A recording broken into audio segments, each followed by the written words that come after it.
विदर्भाचं cricket सांगायचं झालं तर मी जेव्हापासून पाहतोय, सुरुवातीला आमची एवढी विचार करण्याची धारणाच नव्हती की रणजी ट्रॉफी खेळणं हेच आमच्यासाठी खूप मोठी गोष्ट होती.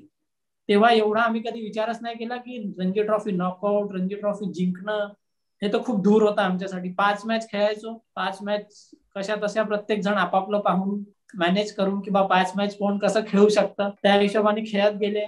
आणि हळूहळू जे आमचं चेंजेस येत गेले विदर्भ रणजी ट्रॉफी टीम मध्ये, त्याची सुरुवात झाली आहे जेव्हा शशांक सरांनी VCA मध्ये अकॅडमी सुरू केली. त्या वर्षीपासून सगळ्या थिंकिंग चेंज होत गेलं. प्रोफेशनल लोक आले, जे बाहेरचे लोक आले, त्यांनी थोडं क्रिकेट कसं राहतं आणि काय आहे याच्यावर जास्त जोर दिला. सर्वात आधी अकॅडमीत आले होते ऑस्ट्रेलियन कोच आले होते, नील डिकोस्टा सर्वात आधी आला.